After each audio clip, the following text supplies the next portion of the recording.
I need a weapon. Today's Neo Reality Collective Edition is featuring the return of the Halo 3 era.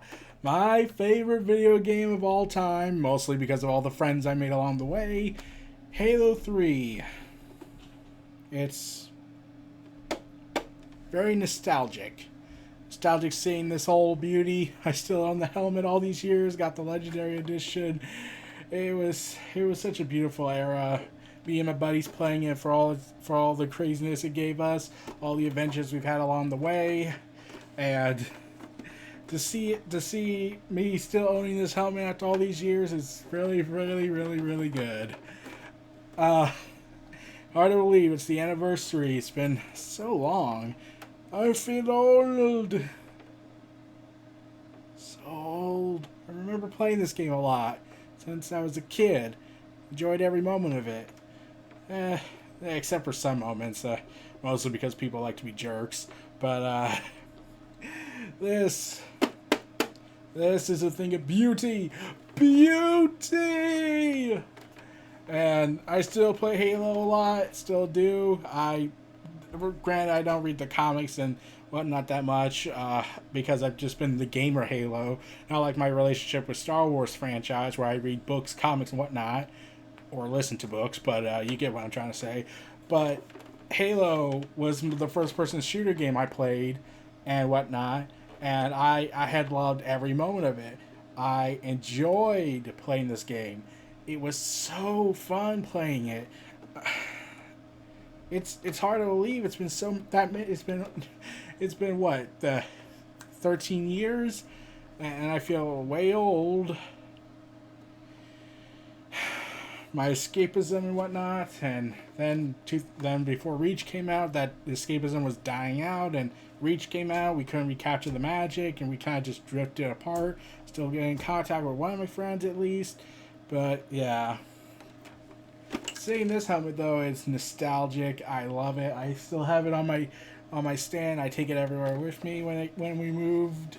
So yeah. Never before, never again. Finishing the fight, but sadly never finished. Oh man. Such fun times. So, welcome everyone to Neo Reality Collective, to the latest edition, and there's a ton of news for this final day of the week, and we are opting for a weekday daily show, not a all-week daily show. So Saturday and Sunday, since they're slow news days, couldn't composite into a full episode. So I decided to that if any news broke out, it would be part of the Monday show, like how I do news that I missed out on and late night news. But let's dig into the final week of news on September 25th. DC Comics' HBO Max series, J.J. Abrams is working with HBO Max. Working with J.J. Abrams released several TV shows featuring characters from Justice League Dark. So, Justice League Dark series is being produced by J.J. Abrams, and HBO Max will also be producing several characters from the popular comics team. Producer J.J. Abrams will be headlining these several series featuring the characters, including both Zatanna and John Constantine. Details concerning these other TV shows have not been revealed, but there is speculation that a few Justice League Dark members will be receiving their own solo series. So does that mean Swamp Thing will come back? Please? Because Swamp Thing was originally going to be had their second season feature the Justice League Dark team, and that would have been awesome, but sadly, budgetary reasons stopped it. But yeah, Justice League Dark could bring back Swamp Thing. They don't have to have Swamp Thing, like they need to still have him be part of the Green because he's Swamp Thing and he's the protector of the Green. Even though there's like half a dozen characters I know that already do the role, but yeah, so yeah, the Justice League Dark series happening with J.J. Abrams on board. So yeah, J.J. Abrams, he is a hot topic when it comes to things like Yeah, things like that. Uh, so, ooh. So this is what was announced in April, back when they were developing a Justice League Dark series from J.J. Abrams. We could be better than what could be better than an original idea than Warner Bros. Letting them loose an iconic IP from Stephen King in the DC universe and to provide more must-have programming on HBO Max. So still, projects are scarce, but it looks like they're making more series. And I'm hoping for more Zatanna. She's awesome, and she's not really used as much in the Young Justice cartoon. So we need more of her. Damn it, we need more of her. Plus, I think she could lead her own solo series. She did for a time. Then the reboot happened and all that nonsense. So the spin-off series regarding John Cena's Peacemaker character is also could include other Task Force X members, Suicide Squad members. So yeah, the someone on Twitter asked, any thoughts of using other characters from your movie, maybe Blackguard? And then James Gunn responded on Twitter saying, "It will be done." So yeah, true. It's also DC coming to me say, if you could do a TV show with any character from the Suicide Squad, which one would you do first? And I was like, I've been having this idea about Peacemaker. I'm always driven by what excites me most creatively at this point. So, yeah, I am curious. So we could see Harley Quinn. We could see the other characters. Like, I'm getting the feeling people don't want to see Harley Quinn on the show because she's like because people kind of soured on her with the DC Comics universe, because DC Comics really pushed it, but with the Deadpool-esque attitude, and then the show happened and fans wanted more Harley Quinn of that show to be more interpreted in the comics. Then there were issues they did it, but then she was everywhere, and then the timeline broke, and then we lost track of everything. So yeah, probably best not to have Harley Quinn right now at the moment till Harley Quinn fatigue wears off. So yeah, I need to see how Peacemaker goes, how John Cena plays the role. It's an overly patriotic character, so that's a start. So there's now a casting call series, Miss Marvel, the Disney Plus series, searching for actors to play two characters with close ties to Kamala Khan, and according to Murphy's Multiverse, Marvel Studios is looking for a young white actor between ages 16 to 20, as well as a black actor between 27 and 33. The post suggests that the casting calls to fill the role of Zoe Zimmer and I can't pronounce Hillman, respectively. In the comics, Zoe Zimmer, the younger of the two characters, is a lesbian and reformed bully who is close friends with Kamala Khan, aka Miss Marvel, and Hillman is married to Kamala's brother, Amar Khan. Disney announced the streaming service in August 2019, and they already found the directors. So they're starting the casting search for the main character, but right now they're looking also for the other characters to fill out her roster and her gallery and her cast of characters. So yeah, I'm hoping that the Miss Marvel series goes well. Like, if it helps give Carol Danvers in the MCU a personality, I'll be all for it. Oh man. But yeah, Brie Larson, she looks like Captain Marvel, but I don't feel Captain Marvel when I see her now. But yeah, Kamala Khan, I'm looking forward to what she's gonna do. And now we get to some serious bullshit. So remember the COVID outbreak WWE got reported with WWE's main roster shows and now the NXT getting it? So this outbreak, according to several sources, the belief is that the outbreak started after NXT talent threw a party that was attended by several trainees, leading to an asymptomatic viral transmission. The virus was then spread among those who work and train at the Performance Center in Orlando. And yeah. And WWE spokesperson told PW Insider, as part of the ongoing test protocols, WWE completed a second round of weekly testing on Tuesday, and individuals that tested positive will be quarantined for 14 days, receive medical care, and that will only be cleared when they are symptom-free and test negative. Additionally, extensive contact tracing has taken place, and other individuals have been placed in 14-day quarantine and will then only be cleared after they test negative. So So, however, the report also states that there is a fear concerning the mass retribution extras, which are the trainees, for Monday that could be possible cross contamination to the main roster. PW Inside does note that as of their report, there is no word of any concern have been warranted. Also, it was also mentioned that they also were now lessening themselves with the mask. So essentially, everything you're. So basically, this is the one time I can say, oh, so the workers screwed up. Gotcha. I'm just.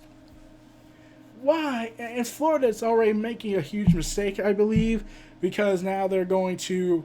Now they have announced the governor of that country, of that state, is removing all restrictions of the coronavirus restrictions of the business side thing, and now it's like basically going, go back to living your lives, even though the virus is still around. We're having more cases than ever, and we're probably all gonna die. So yeah, screw the people, right? So now it's like that's a huge disaster waiting to happen. So Miro, he had his AEW debut on Dynamite. Wrestling Observer Live, Brian Alvarez reported that he had been told the former Bulgarian Brute suffered a legitimate injury and tweaked his ankle. Miro wasn't hampered for long by his ankle, however, he reportedly felt better soon after. What I was told was that he tweaked it and then it felt better, so I don't know what he did, but allegedly it was legitimate, and then he felt better afterwards and apparently felt better in the back, so I guess he's fine.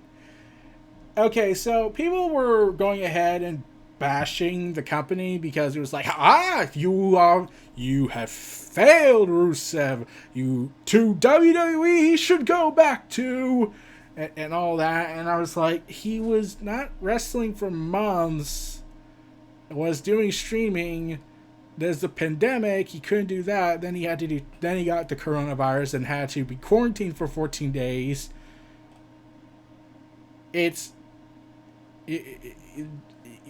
He couldn't be able to train much. And plus, he stopped wrestling for a while. So, there is clearly going to be rust and everything. So, I was thinking to myself, look, as long as he doesn't hurt himself or anyone else, I say he's fine, but let's hope that no more accidents happen. But this is the risk that comes with wrestling, especially when you take into account that he has not wrestled in a while. But people like to hold AEW up, and like, I know AEW is not this perfect utopian company like some people hyped it up to be. I mean, like, it's not really surprising that there are some fans that hyped it up like that. Like, one of my friends years back told me that he saw a video. I don't know what the video was. I never watched it, but he told me he saw a video where someone literally proclaimed that the release of Destiny would be the second coming of Jesus. And I was like, it's a video game. Did everyone just forget what happened when everyone overhyped Titanfall 2? I mean, Titanfall the original? So, yeah. So, yeah, Miro, he's alright. Let's hope he's able to get rid of all that ring rust he's been having. I mean, like, imagine how it was for Undertaker. He had to train, tear his body apart, and didn't wrestle for a year at times. And then he was told, oh, go out there and deliver, like, basically a borderline 5-star match. So, Peyton Royce has been impressing her fellow WWE superstars. According to WrestleTalk's Louis Dangor, the former women's tag champ has been impressing her fellow WWE superstars. Talent said Royce has clearly been working hard on honing a craft within the square circle, and many backstage have been impressed with her in-ring work and attitude. One superstar reportedly says she had a tremendous attitude and deserves a chance to sign as a single star in the coming months. Royce will seemingly be given the chance to shine. Dave Meltzer recently noted on Wrestling Observer Radio that the Australian is on Vince's push list, along with fellow Raw star Bianca Belair. How the company plans to push them, however, remains to be seen. So, yeah, I'm still sad that the Iconics broke up the way they did, especially when you're trying to push a women's tag team division and you're breaking up your very remaining consistent tag teams. But at the same time, I'm thinking to myself, wait, didn't Vince forget Pete and Royce existed for like a week along with Bianca Belair, who were supposed to do something, but then Vince was like, who? Who? Oh, Bianca, Pete and Royce. Oh, yeah, we can do something with them next week. And it's not like I forgot or anything because I barely know any of my employees. Besides shaming them for being different. So, there was reports coming out that Triple H and Stephanie McMahon had been about selling their stocks in WWE, and there was speculation that they could be looking to take a step back or just leave WWE altogether. And like, no, like okay, Stephanie, I don't believe would ever leave WWE, especially since she wouldn't be able to call herself the creator of women's wrestling because God knows Vince can't help himself. But Triple H, the only way I ever see that happening is if he and Stephanie got divorced, which doesn't look like will ever happen. And at the same time, I'm thinking like, unless Vince did something abhorrent to Triple H and everything he stood for, then I'm pretty sure something will push come to shove. Because at this point, I'm surprised Triple H hasn't resorted to using a sledgehammer and smashing his sizable grapefruits, because Vince has destroyed his creations, and borderline is destroying the third brand and the A Plus show just so he could cripple another company that is coming at the own company's own brand of destruction that hasn't done anything. In fact, Bez drove people away when they did that. That man, Vince really did not think any of this through. So, yeah, the total. So I'm not going to go into the total $4 million they spell. In fact, it's bordering on $5 million, so I just went into it. So, Inside the Ropes reported that no, they're not leaving the WWE. However, and their sources reportedly said that there were nothing unusual about the number of shares they were selling. It's also believed they sold the stock to raise funds for family reasons, with the most of the money being put aside to buy a new home. So, no idea on what's the end game on that. So, they're saying it's going to buy a new house for them. Still don't know what the end goal is. So, yeah. Triple H sold 45,000 shares at $45.61 to raise $2 million over $2 million bucks. Yeah. Man, I should have probably got into that because I could make some money off of WWE because of all the blood they like to take. Tragically, in the UK, NXT UK TakeOver Dublin Ireland has been pushed back again due to the virus. Damn you, coronavirus! It's been rescheduled again once again due to it. The next day has been revealed for June 20th, 2021. So basically it means a whole year and a half when the original announcement was made.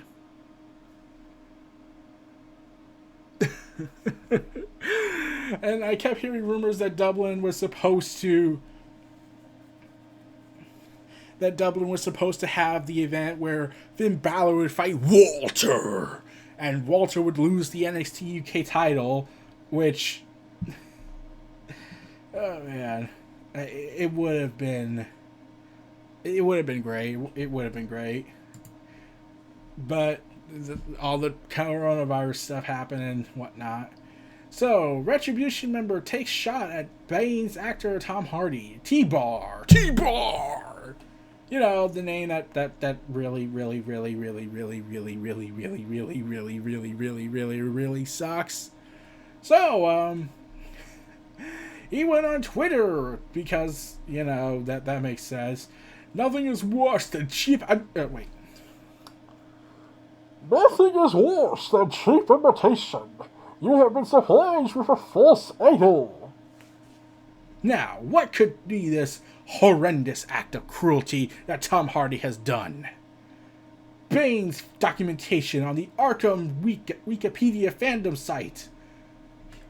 Height, 6 feet tall, 8 inches. Tom Hardy, 5'9". To where we go. Yeah, we're really doing it. So So yeah, so members T-Bar and Mace took to Twitter and just did all that. And I was thinking to myself, so I'm supposed to take this group super serious now after not only the name reveals, but now they're making cancel talk on Tom Hardy because of height reasons. That's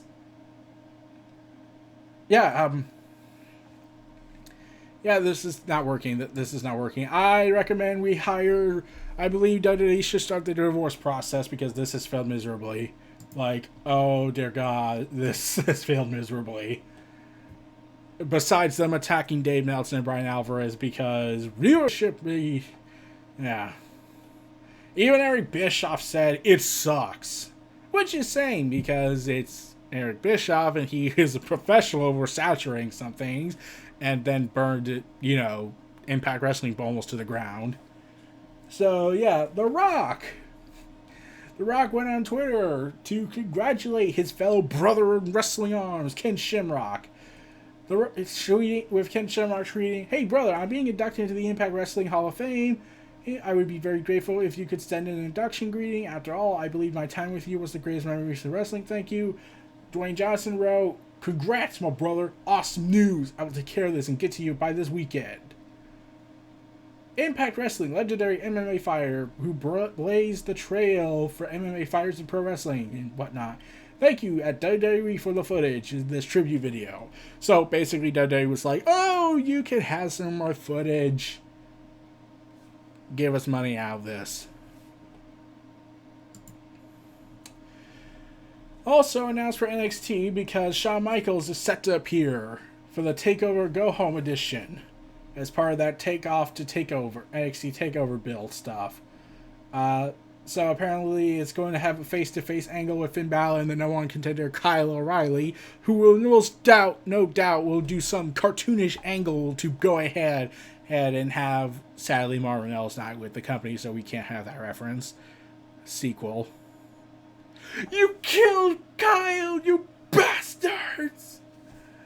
So yeah, they're going to have a face-off, and they're going to be hosted by HBK, HP Sizzle, a.k.a. HB, I will take blood money in order to come back to wrestle.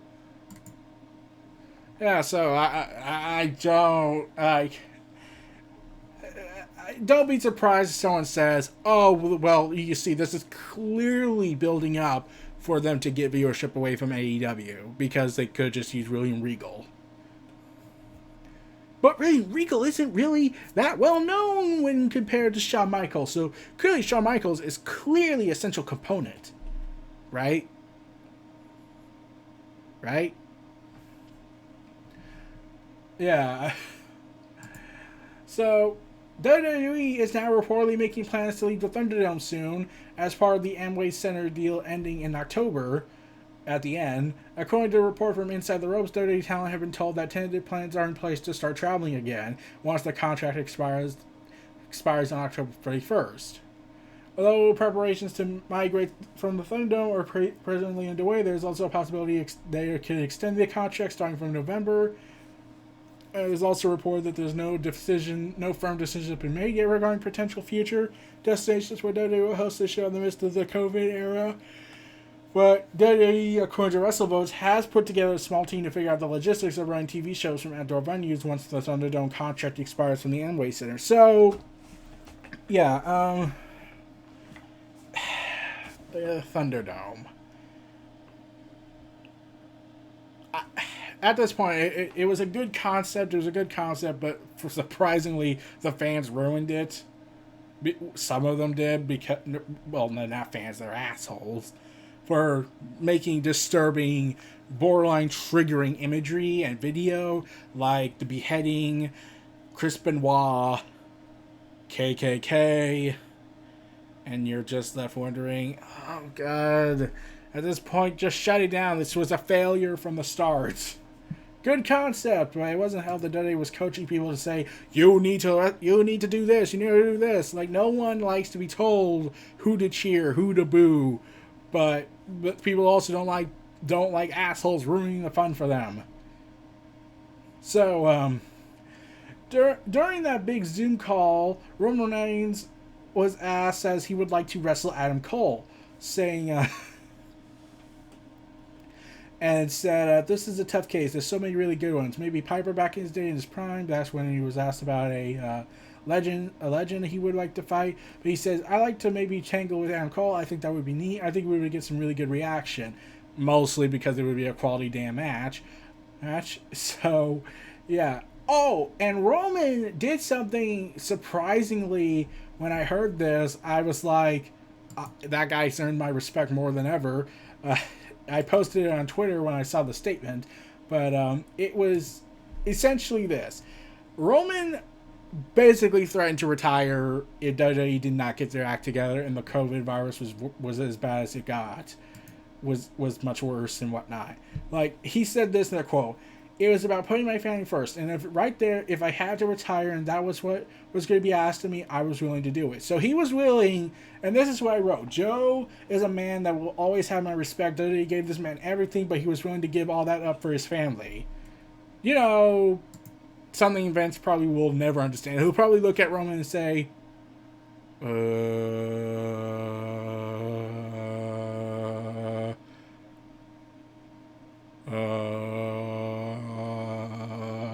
this is such good shit. Chelsea Green confirmed that she got diagnosed with the COVID virus, but is now free and clear of the virus. Going on Facebook saying, "It feels so good to be out and about again after testing positive for COVID. I'm thankful I'm starting to feel like myself. Wear your masks, people." So basically, she had the virus, and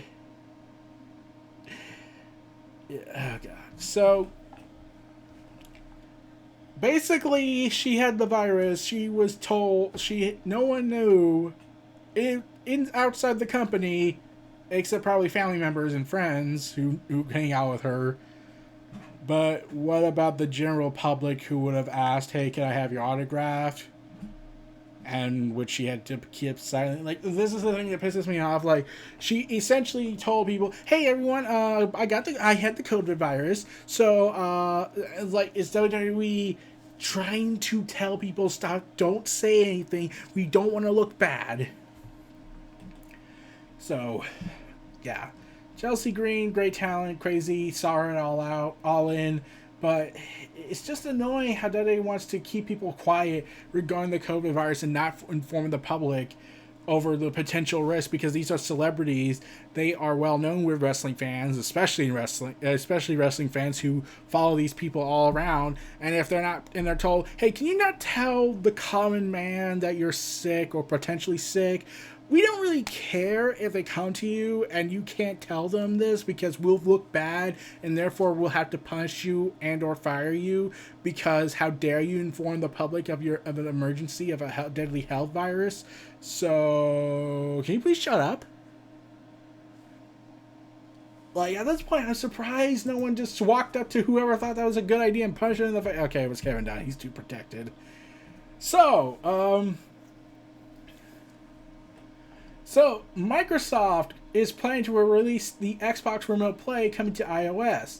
So it's not the xCloud streaming on your Apple device, but it is. But if you already own an Xbox, you can still get a mobile gaming option. Microsoft is bringing its Xbox Remote Play functionality to iOS device, though the functionality was recently opened for Android users, is reportedly in testing in Apple devices as well, and the company expects it to come to the App Store soon.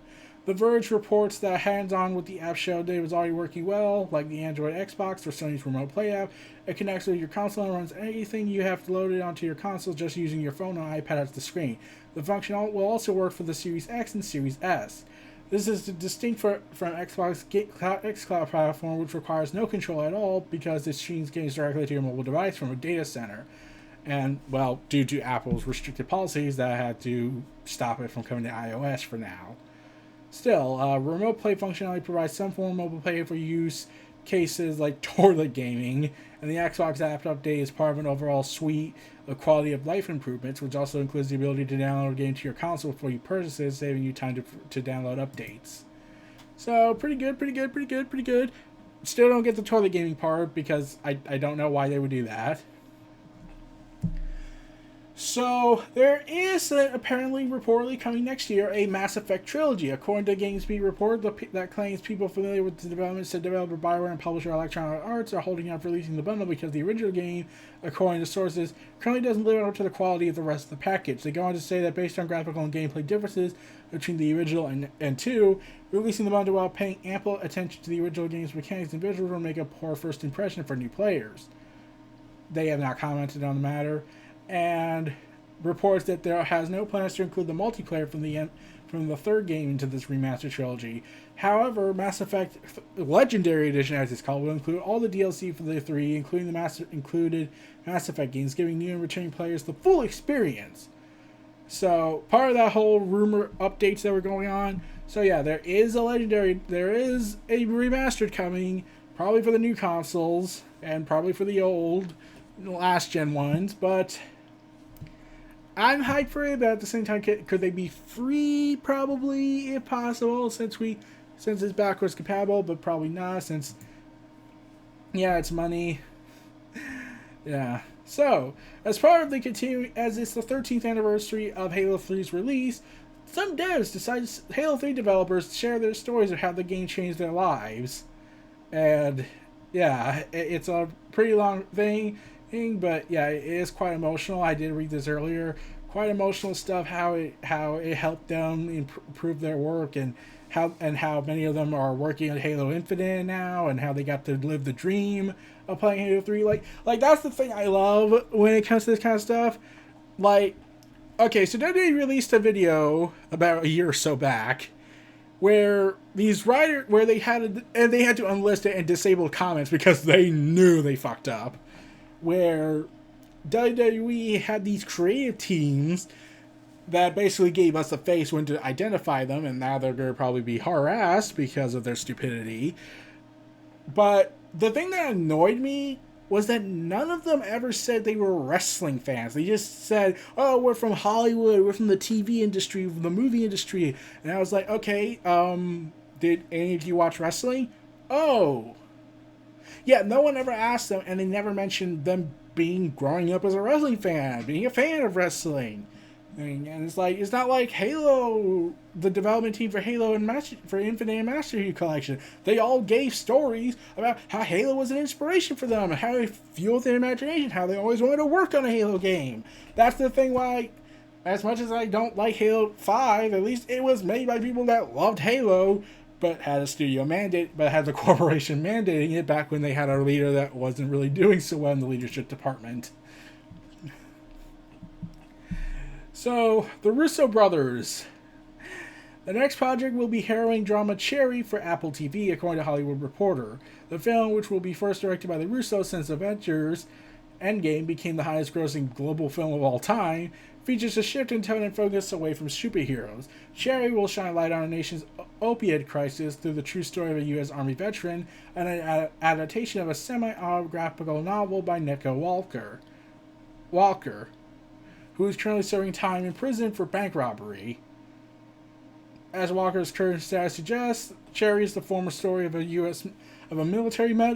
former military medic in Iraq who starts robbing banks. Along the way, after returning home from service, he's prescribed OxyContin for an undisclosed case of PTSD, then progresses from the pills to heroin abuse before resorting to crime to pay for the habit. The film stars Tom Holland, and Shikara Bravo. But it does seem like an early 2021 debate is expected, while there is still no official firm release date. So, The Medium, a new next-gen psychological horror game launching holiday 2020, is now available for pre-order. Don't know much about this game. It's available for pre-order. It's for $50, it seems, but it's made by the development team Bloober team, the makers of Blair Witch, Layers of Fear, and Observer, and it's available for pre-orders, so you're ready to play it on day one. You play as a medium named Marianne, and who lives in two worlds, the human world and the spirit world.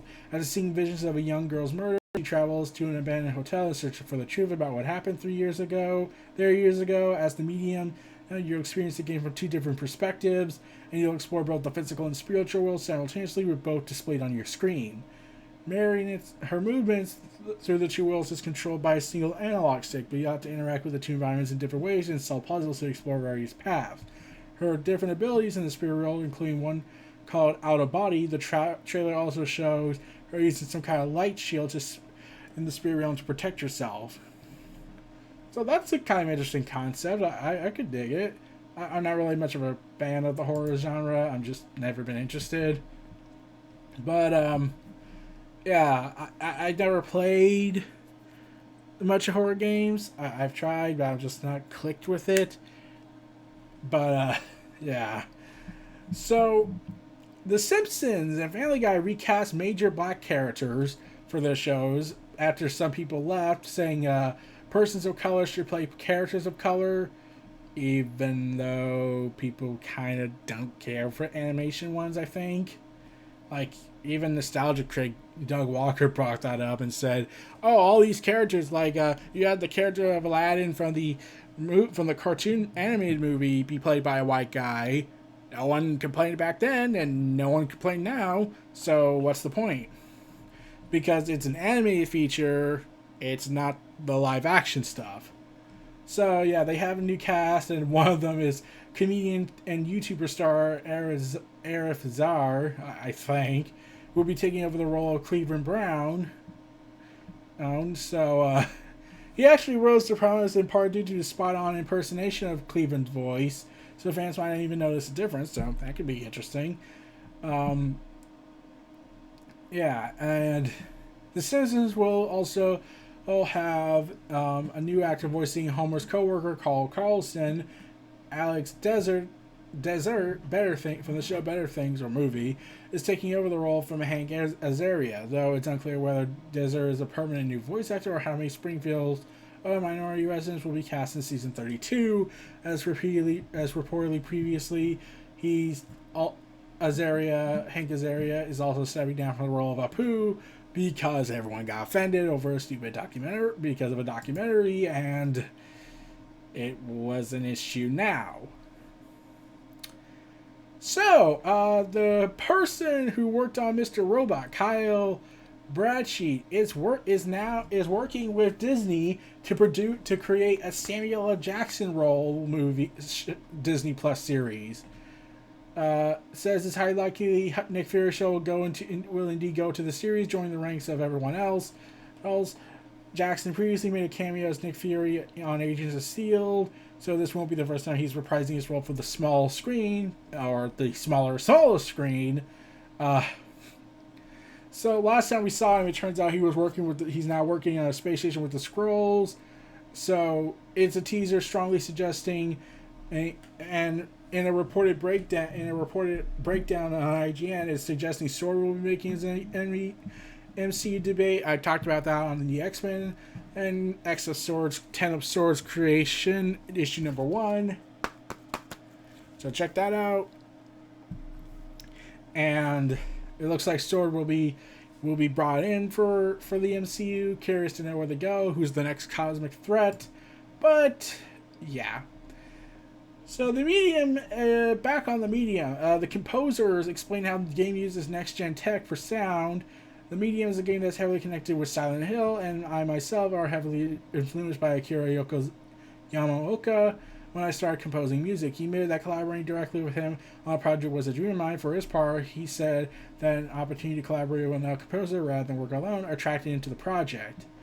The audio, especially the spatial audio in the next generation consoles, is pretty powerful. So with the sounds and music, what players will hear will be really immersive. We have two listeners, we have two worlds, so this is basically like we would have two games which are playing simultaneously. So there are a few gimmicks and tricks we wouldn't be possible without the technology behind the audio system that we have now. So, yeah, it's kind of interesting, but like I said, I don't know what the big plan is with this. It's available for pre-order, so you can check it out, but I'll probably see some videos about it when it comes out. So, Destiny 2 Beyond Light. So, it turns out that the game somehow will be reducing the overall size of it, but it requires a full reinstall base. Yeah. So they're going to reduce the size of the game by roughly 30 to 40%. So yeah, they're optimizing it to reduce it by 30 to 40%, according to a blog post on Bungie, and I was like, is that even possible? And so yeah, and you have to now reinstall the whole game.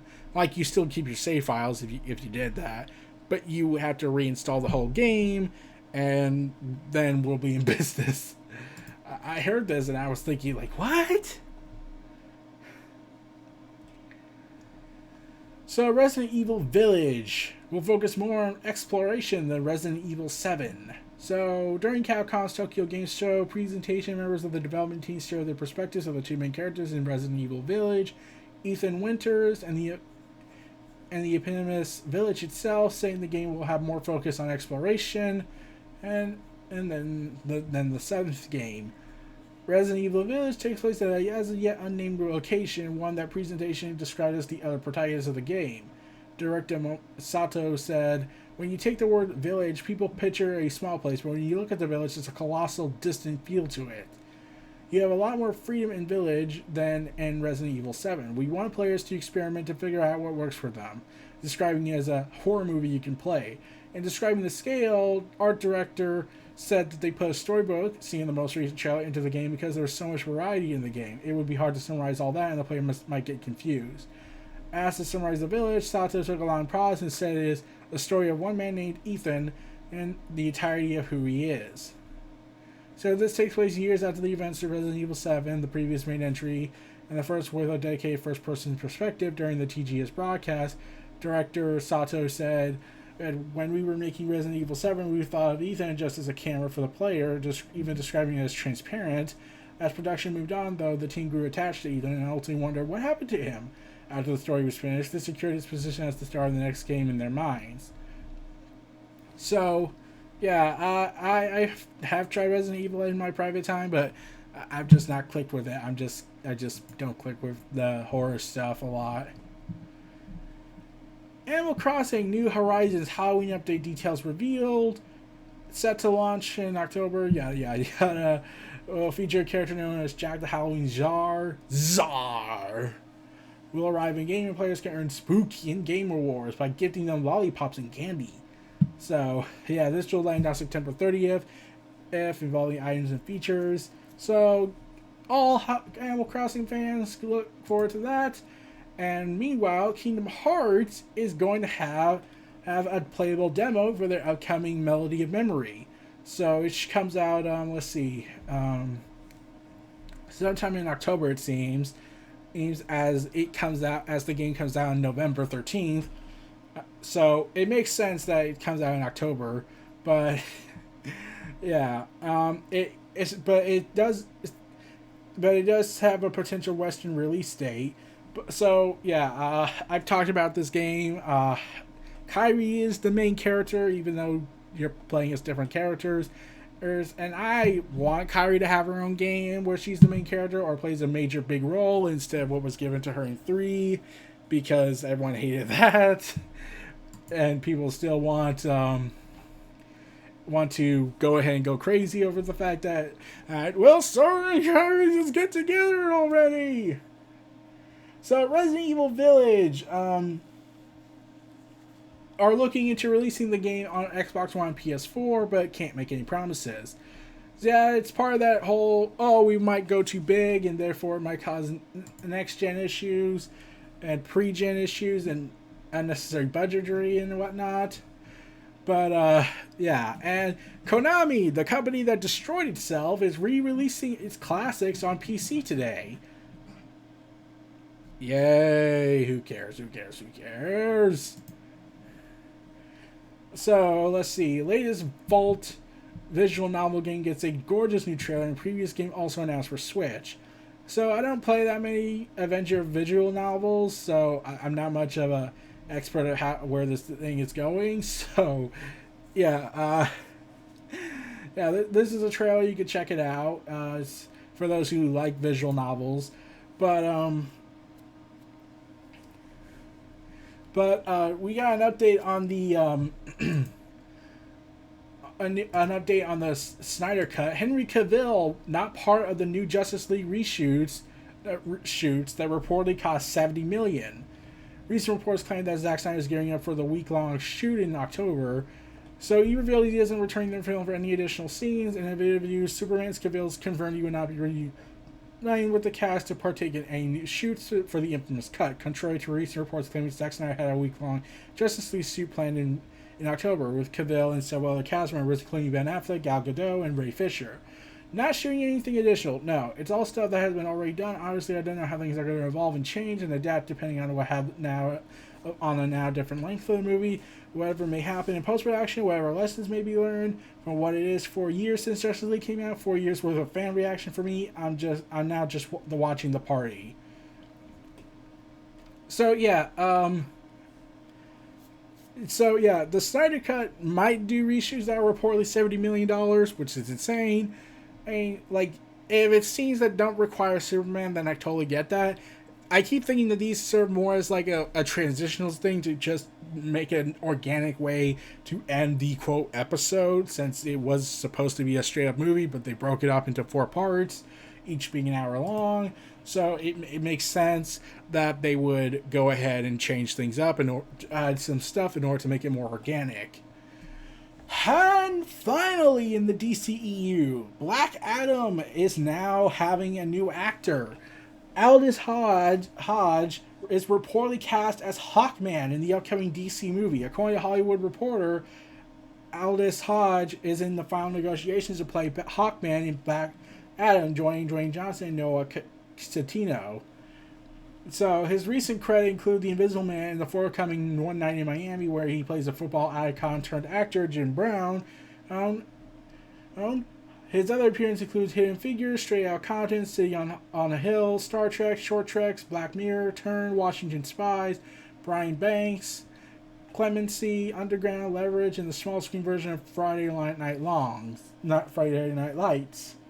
Should the deal be finalized, he will play Carter Hall, the archaeologist who is the reincarnation of the ancient Egyptian prince Khufu. As a member of the Justice League Society of America, Hawkman has fought alongside Adam Smasher, who is going to be in the movie, playing with Noah, as well as Dr. Fate and Cyclone, who has yet to be cast. And there was a Hawkman during Smallville. But yeah, so Hawkman is now in the DCU, and The Rock is gonna most likely kick his ass. So yeah, the DCU's Black Adam movie will include the Justice Society. So I'm curious to know if Jay Garrick and Alan Scott will show up, or is this gonna be a different interpretation of the group? But yeah, I'm very curious to know where they take Black Adam this movie. But it's just gonna be outright insane. And probably and if they go, and since Black Adam is known to be a very violent character, considering he started a one-man World War III in DC Comics after the death of his family, yeah, I'm sure that this will be a rated R violent gore fest if Dwayne Johnson wants to do that. In fact, he could just snap his fingers and it's like, it's a rated R movie. So yeah, it's going to be a wild ride. I'm hoping it's good, really am. And this could really push Black Adam more. I would love to see Black Adam get more treatment from DC Comics' universe and whatnot. I'm thinking to myself, hey, where has he been lately? I know he's been in Shazam during the Jeff Johns run. He is set to show up in Justice League Endless Winter, that very, very, very strange event comic that shouldn't be an event comic, because there's already an event going on. And there's going to be another event involving generations and time fractures. But who knows? Who knows? So, Hawkman is now confirmed is now in the final stages of being casted. So, that's about it for this week of Neo Reality Collective news, pop culture news talk. This was Master Chief, and Neo Reality Entertainment. If you feel like, comment, subscribe, and donate to for more. And remember, never stop fighting.